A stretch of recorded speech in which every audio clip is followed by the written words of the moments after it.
ሰላም እንዴት ናችሁ? የቱቶሪያላችን ተከታታዮች በዛሬው ቱቶሪያላችን የዩኒት 5ን ሪቪው ኩዌሽን አብረን እንሰራለን። ቀጥታ ወደ ጥያቄዎቹ። ኩዌሽን ነምበር 1 What is or are the condition or the conditions for the net heat flow from one place to another place? Is it necessary to have a heat conducting material for heat transfer? የመጀመሪያው ጥያቄ ላይ ሁለት ጥያቄ ነው የተጠየቅነው። የመጀመሪያው ጥያቄ ኔት ሂት ፍሎ ከአንድ ቦታ ወደ ሌላ ቦታ የሚፈስበት ኮንዲሽን ወይንም ሁኔታ ምንድነው ነው? ኔት ሂት ፍሎ ከአንድ ቦታ ወደ ሌላ ቦታ ለመፍሰስ ወይንም ፍሎ ለማድረግ በሁለት ቦታዎች መካከል የሙቀት ልዩነት ያስፈልጋል።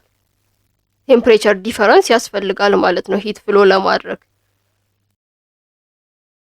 የመጀመሪያው ጥያቄ። ሁለተኛው ጥያቄ ደግሞ የሚለው ለሙቀት ማስተላለፊያ ወይንም ሂት ትራንስፈር ሙቀትን የሚያስተላልፍ ቁሳቁስ ወይንም ማቴሪያል አስፈላጊ ነው። ለሙቀት ማስተላለፊያ ወይንም ሂት ትራንስፈር ሙቀትን የሚያስተላልፍ ቁሳቁስ መኖሩ አስፈላጊ አይደለም።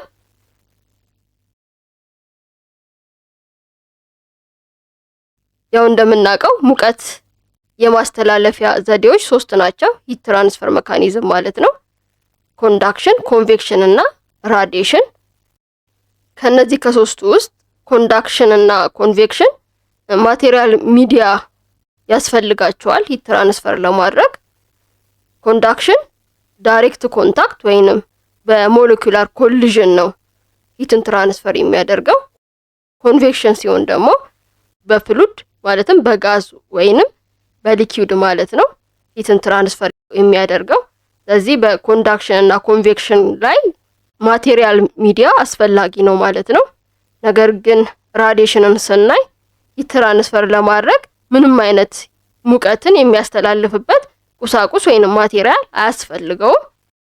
ስለዚህ ሂት ትራንስፈር ለማድረግ ማቴሪያል ሚዲያ necessarily አስፈላጊ አይደለም ማለት ነው።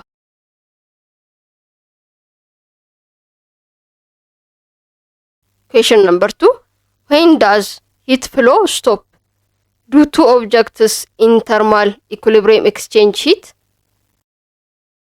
ሁለተኛ ጥያቄም ላይ ሁለት ጥያቄ ነው የተጠየቀው። የመጀመሪያው ኔት ሂት ፍሎ መቼ ነው የሚቆመው?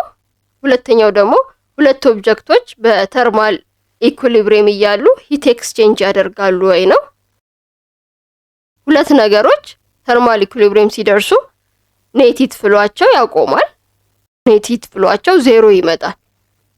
ተርማል ኢኩሊብሪየም ማለት አንድ አይነት የሆነ ቴምፕሬቸር ሲኖራቸው ወይንም ደግሞ ቴምፕሬቸር ዲፈረንሳቸው ዜሮ ሲሆን ማለት ነው። ሁለተኛው ጥያቄ ደግሞ የሚለው ሁለት ኦብጀክቶች ተርማል ኢኩሊብሪየም እያሉ ሂት ኤክስቼንጅ ያደርጋሉ ወይ ነው። አሁን በተርማል ኢኩሊብሪየም ውስጥ ያሉ ሁለት ነገሮች ሙቀትን ይለዋወጣሉ ወይንም ሂትን ኤክስቼንጅ ያደርጋሉ። ነገር ግን በመካከላቸው ያለው የሙቀት ፍሰት መጠን በሁለቱ አቅጣጫ እኩል ነው። ይህ ማለት ኔት ሂት ፍሎ የለም ማለት ነው።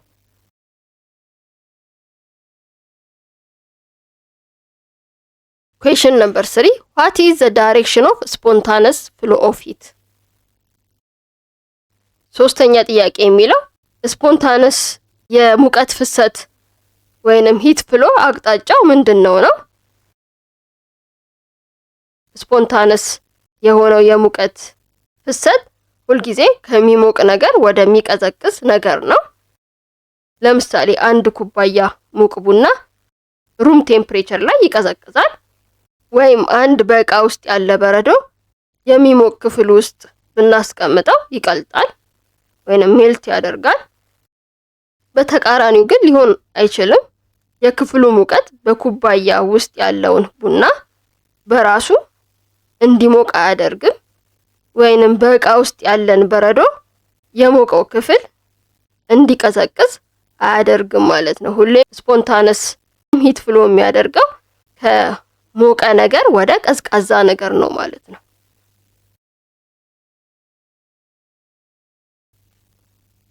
Question number 4 What is the relationship between temperature and heat?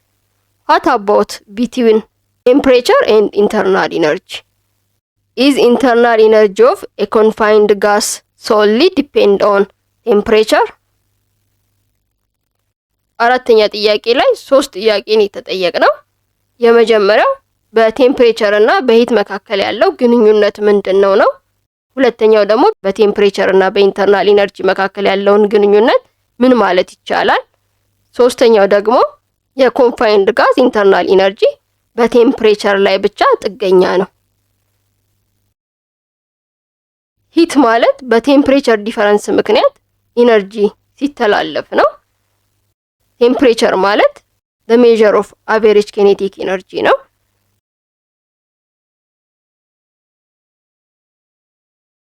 በሂት እና በቴምፕሬቸር መካከል ያለው ሪሌሽንሺፕ ቴምፕሬቸር የንጥረ ነገሮች ወይንም የፓርቲክሎች አቨሬጅ ኪኔቲክ ኢነርጂ ውጤት ነው። ሂት የአንድን ነገር ቴምፕሬቸር ወይንም ፌዝ ሊለውጥ የሚችል የኢነርጂ ማስተላለፊያ ነው። ሂት በአንድ ነገር ላይ ሲጨምር የሙቀት መጠኑ በአብዛኛው ጊዜ ይጨምራል። እንደ መቅለጥ ወይንም መፍላት የመሳሰለ ለውጥ እስካልተደረገ ድረስ ሙቀት ከእቃ ላይ በሚወገድበት ወይንም ሪሙቭ በሚሆንበት ጊዜ የሙቀት መጠኑ ይቀንሳል። ይሄ ነው እንግዲህ የሁለቱ ሪሌሽንሺፕ የሂት እና የቴምፕሬቸር ሪሌሽንሺፕ።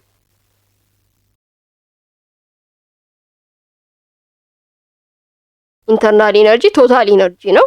ማለትም የኬኔቲክ ኢነርጂ እና የፖቴንሻል ኢነርጂ ድምር ነው ማለት ነው። በቴምፕሬቸር እና በኢንተርናል ኢነርጂ መካከል ያለው ግንኙነት ደግሞ ቴምፕሬቸር ከኢንተርናል ኢነርጂ ክፍል ከሆነው ከኬኔቲክ ኢነርጂ ጋር በቀጥታ የተያያዘ ነው። ከፍ ያለ ቴምፕሬቸር ማለት ቅንጣቶቹ ወይንም ፓርቲክሎቹ በፍጥነት ይንቀሳቀሳሉ። ስለዚህ ኬኔቲክ ኢነርጂው ከፍ ያለ ነው የሚሆነው። እናም ኢንተርናል ኢነርጂው ከፍ ያለ ነው የሚሆነው ማለት ነው። therefore ኢንተርናል ኢነርጂ በቴምፕሬቸር ላይ ብቻ ዲፔንድ የሆነ ነው ማለት ነው።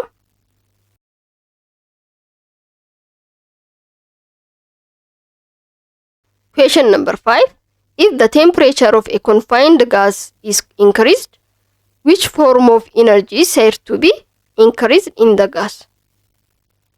አምስተኛ ጥያቄ የሚለን የኮንፋይንድ ጋስ ቴምፕሬቸር ከጨመረ የትኛው የኢነርጂ አይነት በጋዝ ውስጥ ይጨምራል? እንደምናውቀው ቴምፕሬቸር ዳይሬክትሊ ፕሮፖርሽናል ነው ከአቨሬጅ ሞለኪውላር ሞሽን ወይንም ከኬኔቲክ ኢነርጂ ጋር። ኢንተርናል ኢነርጂ ማለት የኬኔቲክ ኢነርጂ እና የፖቴንሻል ኢነርጂ ድምር ነው። ፖቴንሻል ኢነርጂ ኮንስታንት ከሆነ የኮንፋይንድ ጋስ ቴምፕሬቸር ሲጨምር ኬኔቲክ ኢነርጂው ስለሚጨምር ኢንተርናል ኢነርጂው ይጨምራል ማለት ነው።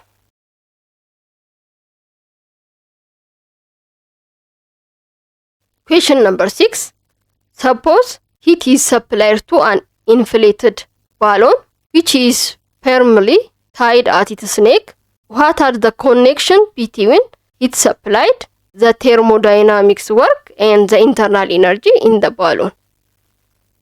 ስድስተኛ ጥያቄ የሚለን በአንገቱ ላይ በጥብቅ ለታሰረ የተነፈሰ ፊኛ ሂት ሰፕላይ ሆነ እንበል። በሂት ሰፕላይድ በቴርሞዳይናሚክ ወርክ እና በፊኛ ውስጥ ባለው ኢንተርናል ኢነርጂ መካከል ያሉ ግንኙነቶች ምንድን ናቸው? ፈርስት ሎ ኦፍ ቴርሞዳይናሚክስ ዴልታ ዩ ኢኳል ቱ ኪው ማይነስ ደብሊው ነው። ዴልታ ዩ ማለት ቼንጅ ኢን ኢንተርናል ኢነርጂ ኦፍ ዘ ሲስተም ነው። ኪው ማለት ሂት አድድ ቱ ዘ ሲስተም ነው። ደብሊው ማለት ወርክ ደን ባይ ዘ ሲስተም ኦን ኢትስ ሰራውንዲንግ ነው የሚሆነው። ፈርስት ሎ ኦፍ ቴርሞዳይናሚክስ የሶስቱ ሪሌሽንሺፕ ነው። የኢንተርናል ኢነርጂ፣ የሰፕላይድ የሆነው ሂት ወይንም አድድ የሆነው ሂት እና የወርክ ደን ማለት ነው።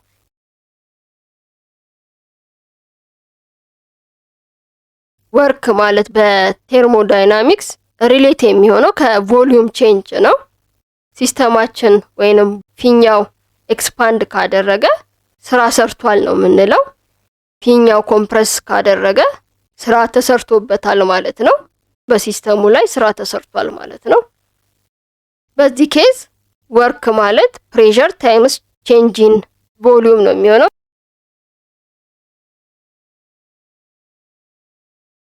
ኢንተርናል ኢነርጂ በፊኛ ውስጥ ያለው ቶታል ኢነርጂ ነው የሚሆነው፣ ኬኔቲክ ኢነርጂ እና ፖቴንሻል ኢነርጂ ማለት ነው። አራት ነገር ነው ያለው እዚህ ጋር።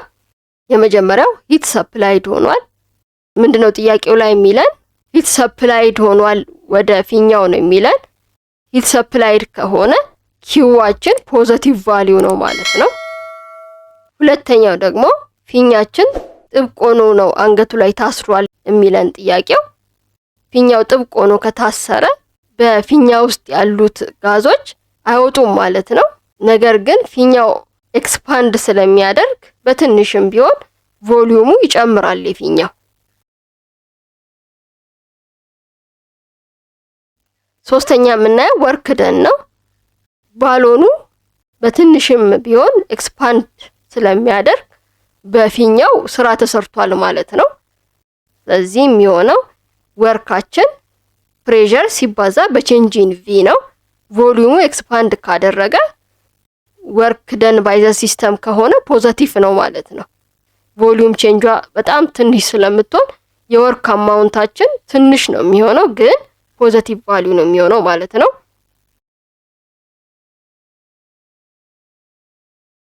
አራተኛ ደግሞ ቼንጅ ኢን ኢንተርናል ኢነርጂ ነው የምናየው። ከፈርስት ሎ ኦፍ ቴርሞዳይናሚክስ ቼንጅ ኢን ኢንተርናል ኢነርጂ ማለት ሂት ሰፕላይድ ሲቀነስ ወርክ ደን ነው የሚሆነው። እዚህ ጋር ወርክ ደኑ ሰፕላይድ የሆነውም ሂት ሁለቱም ፖዚቲቭ ናቸው። ስለዚህ ኢንተርናል ኢነርጂው ከሰፕላይድ ከሆነው ሂት ኢነርጂ ያነሰ ነው የሚሆነው። ምክንያቱም ሰፕላይድ የሆነው ሂት በተወሰነ መልኩ ስራ ስለተሰራበት ከኢንተርናል ኢነርጂው ያነሰ ነው የሚሆነው። ይሄ የሚያመለክተው ኢንተርናል ኢነርጂው ከሰፕላይድ ከሆነው ኢነርጂ ያነሰ ነው ማለት ነው።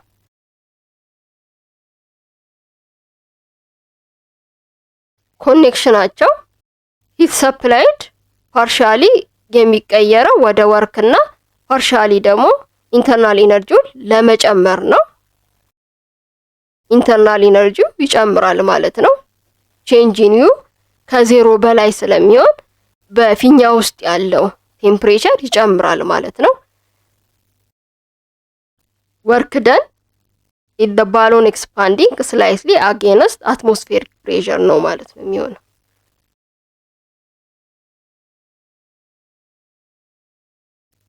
Question number 7. Describe conduction, convection and radiation heat transfer mechanism. Name the general mode of heat transfer in solids, in liquids and gases. ሰባተኛ ጥያቄ ሂት ትራንስፈር ሜካኒዝም ዲስክራይብ ወይንም እንድንገልጽ የተጠየቅነው የኮንዳክሽንን፣ የኮንቬክሽንን እና ራዲዬሽንን እንዲሁም ኔም አድርጉ ነው።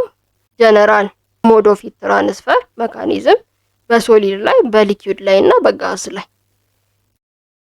ሜካኒዝም በኮንዳክሽን ሂት ትራንስፈር የሚሆነው በዳይሬክት ኮንታክት ነው።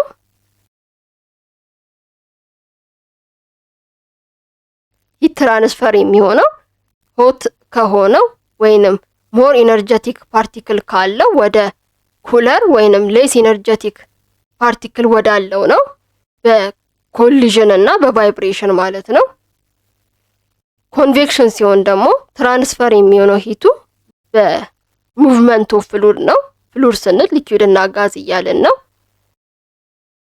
ጥሩ ምሳሌ የሚሆነን እዚህ ጋር ሊኩዊድ ላይ ውሃን ስናፈላ ከታች ያለው ሂት ሲያገኝ ሌስ ዴንስ ይሆንና ወደ ላይ ይወጣል። በሱ ቦታ ደግሞ ከላይ የነበረው ወደ ታች ይወርዳል ማለት ነው። ይሄ ደግሞ ኮንቬክሽን ከረንትን ይፈጥራል ማለት ነው። የዚህ አይነት ሂት ትራንስፈር ሜካኒዝም ኮንቬክሽን ይባላል። ራዲዬሽን ስንል ደግሞ ሂቱን ትራንስፈር የሚያደርገው በኤሌክትሮማግኔቲክ ዌቭ ነው። ኮንዳክሽን እና ኮንቬክሽን ሂት ትራንስፈር ለማድረግ ማቴሪያል ሚዲያ ያስፈልጋቸዋል። ራዲዬሽን ግን ማቴሪያል ሚዲያ አያስፈልገውም ሂትን ትራንስፈር ለማድረግ። it can travel through vacuum. General mode of heat transfer, primary mode of heat transfer in solid conduction ነው የሚሆነው። primary mode of heat transfer in liquid እና gas convection ነው የሚሆነው ማለት ነው።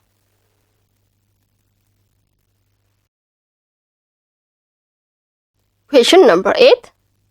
Which way is heat transfer believed to occur in a long, hollow cylinder kept at consistent but varied temperatures on its inner and outer surface? ስምንተኛ ጥያቄ የሚለን የሙቀት ማስተላለፊያ ወይንም ሂት ትራንስፈር በየትኛው መንገድ ለረጅም እና ባዶ ለሆነ ሲሊንደር ውስጥ እንደሚገኝ ይታመናል። በውስጠኛዊው እና በውጫዊው ገጽ ላይ የማይለዋወጥ ግን የተለያዩ የሙቀት መጠኖች ናቸው። በሲሊንደሩ ዙሪያ ያለው የአየር ሙቀት መጠን አንድ አይነት ነው።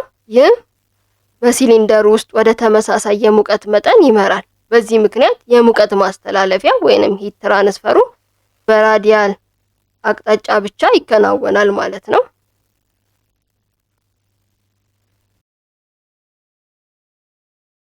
Question number 9. How can you change the boiling point of water? ዘጠነኛ ጥያቄ የሚለው boiling point of waterን እንዴት መቀየር ይቻላል?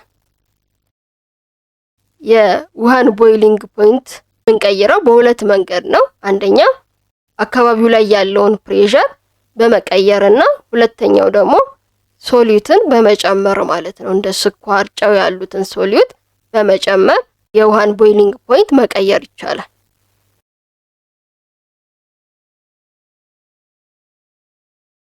ሁለቱንም እናያቸዋለን። የመጀመሪያው ቼንጂንግ ፕሬሸር ነው።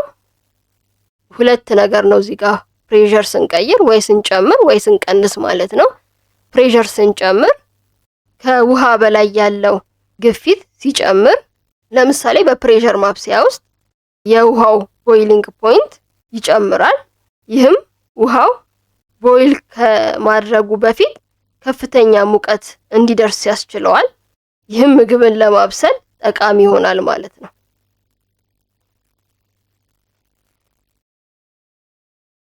ፕሬሸር ሲቀንስ በተቃራኒው ፕሬሸር መቀነስ፣ ለምሳሌ በከፍታ ቦታዎች ላይ የውሃን ቦይሊንግ ፖይንት ይቀንሳል። ይህም የማብሰያ ጊዜዎችንና ዘዴዎችን አፌክት ሊያደርግ ይችላል ማለት ነው።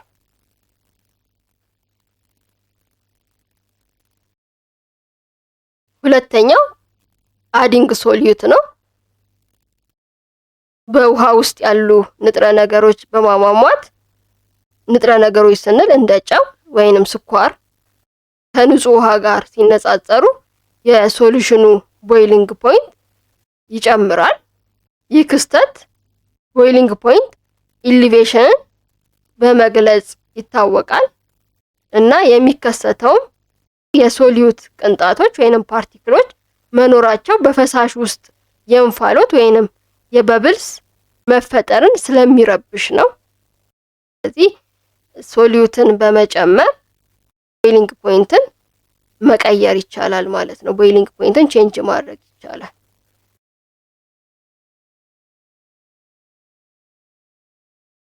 Question number 10. At 20 degrees Celsius, the length of a sheet is 100 centimeter and the width is 50 centimeter. If the coefficient of linear expansion of steel is 0.000011 degree centigrade inverse, determine the change in area and the final area at 100 degree centigrade. አስረኛ ጥያቄ የሚለን በ20 ዲግሪ ሴንቲግሬድ የአንድ ስቲል ሺት ሌንግዙ 100 ሴንቲሜትር እና ስፋቱ 50 ሴንቲሜትር ነው። ኮኤፊሽንት ኦፍ ሊኒየር ኤክስፓንሽን ኦፍ ስቲል 0.000011 ዲግሪ ሴንቲግሬድ ኢንቨርስ ከሆነ ዲተርማይን አድርጉ ነው የሚለን። ቼንጅን ኤሪያን እና ፋይናል ኤሪያውን አት 100 ዲግሪ ሴንቲግሬድ።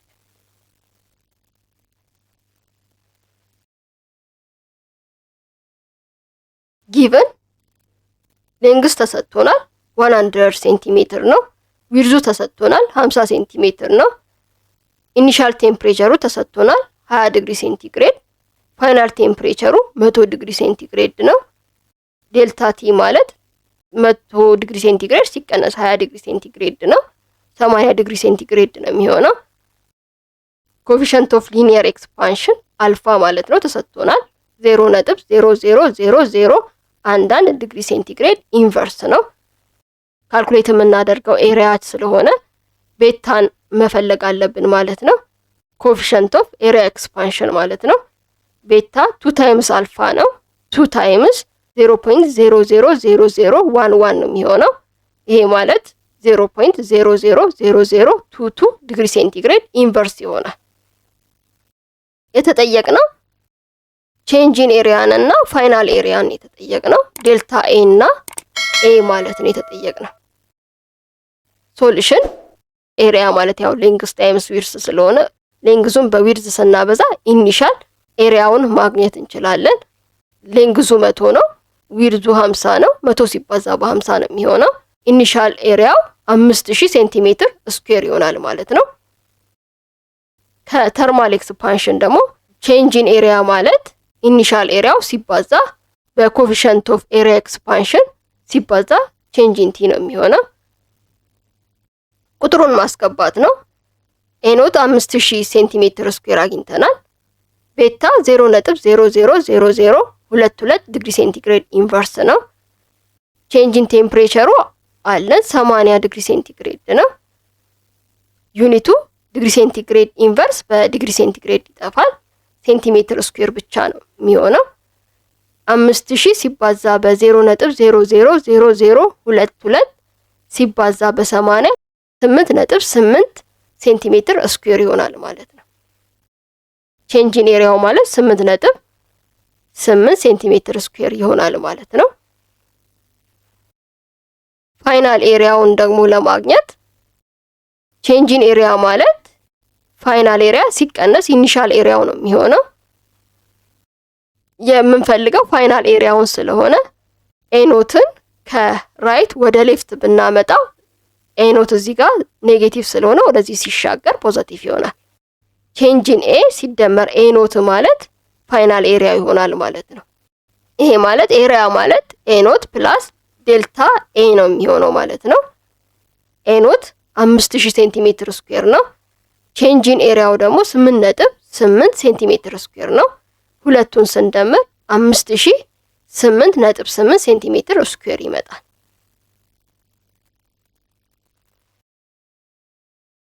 Question number 11. The temperature of a metal bar rises by 10 degree centigrade when it is absorbs 9000 joule of heat energy. If the mass of the bar is 1000 gram, what is its specific heat capacity? 11ኛ ጥያቄ የሚለን 9000 ጁል ሂት ኢነርጂ አብዞርብ በሚያደርግበት ጊዜ ሜታል ባሩ የሙቀት መጠኑ በ10 ዲግሪ ሴንቲግሬድ ይጨምራል። የባሩ ማስ 1000 ግራም ከሆነ ስፔሲፊክ ሂት ካፓሲቲው ምን ያህል ነው?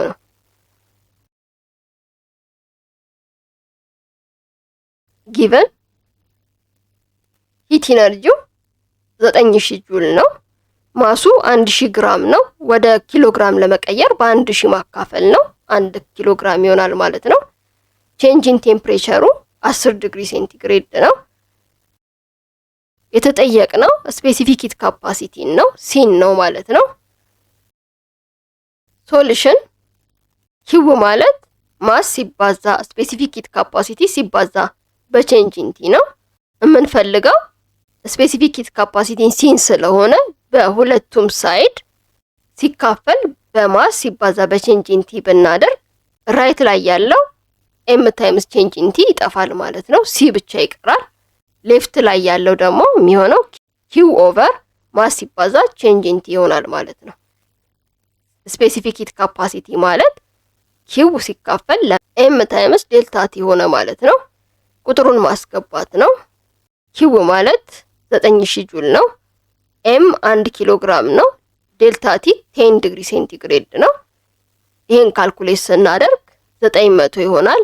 ዩኒቱ ጁል ፐር ኪሎግራም ዲግሪ ሴንቲግሬድ ነው የሚሆነው። ዴርፎር ስፔሲፊክ ሂት ካፓሲቲ ኦፍ ዘ ሜታል ባር ማለት 900 ጁል ፐር ኪሎግራም ዲግሪ ሴንቲግሬድ ነው።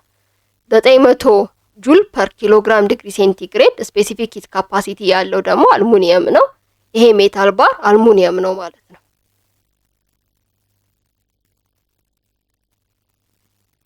ኩዌሽን ነምበር 12 ኢዝ ተርማል ኢነርጂ ዘ ሴም አስ ሂት ኢንተርናል ኢነርጂ ኦር ሃዝ አናዘር ዲፊኒሽን?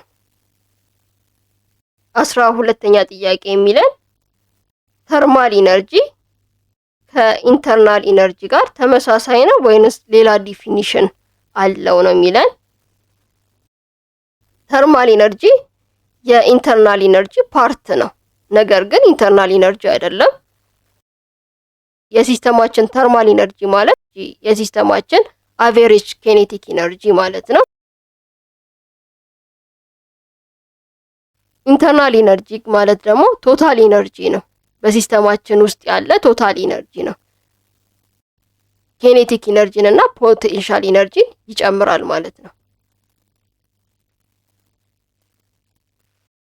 ኩዌሽን ነምበር 13 what important properties can be obtained in the phase diagram? ሶስተኛ ጥያቄ የሚለን በፌዝ ዲያግራም ውስጥ ምን ጠቃሚ ባህሪያት ሊያገኙ ይችላሉ? ፌዝ ዲያግራም ግራፊክ ሪፕሬዘንቴሽን ነው። ጠቃሚ የሆነ መረጃን ይሰጠናል። የሰብስታንሶችን የፌዛቸውን ቢሄቪየር ማለት ነው። ድሮ የሚደረገው ደግሞ ቴምፕሬቸር ቨርሰስ ፕሬሸር ግራፍ ነው። ብዙ ጠቃሚ የሆነ የሰብስታንሶችን ፕሮፐርቲ ይነግረናል። ትሪፕል ፖይንታቸውን፣ ክሪቲካል ፖይንታቸውን፣ ሜልቲንግ ፖይንት፣ ቦይሊንግ ፖይንት፣ ሰብሊሜሽን፣ ኢኩሊብሪየም ከርቭ እና ወዘተ ማለት ነው። ስለዚህ የምናገኘው ጠቃሚ ባህሪያት ትሪፕል ፖይንት፣ ክሪቲካል ፖይንት፣ ሜልቲንግ ፖይንት፣ ቦይሊንግ ፖይንት፣ ሰብሊሜሽን ፖይንት፣ ኢኩሊብሪየም ከርቭ እና የመሳሰሉትን ነው ማለት ነው።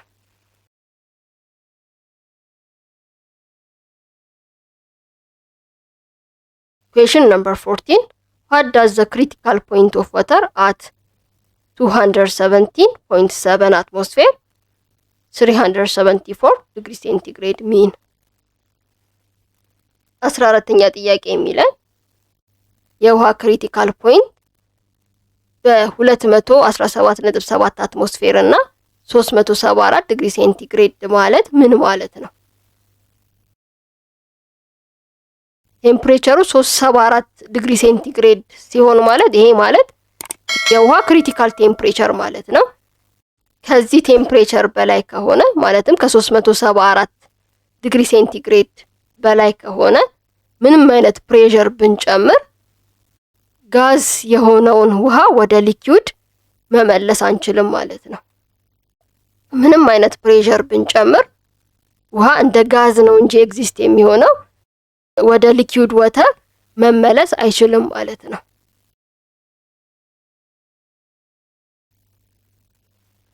ፕሬሸሩ ደግሞ 217.7 አትሞስፌር ሲባል ይሄም የውሃ ክሪቲካል ፕሬሸር ማለት ነው። ከዚህ ፕሬሸር በኋላ ቴምፕሬቸር ጨምረን ውሃን ቬፐራይዝ ማድረግ አንችልም ማለት ነው።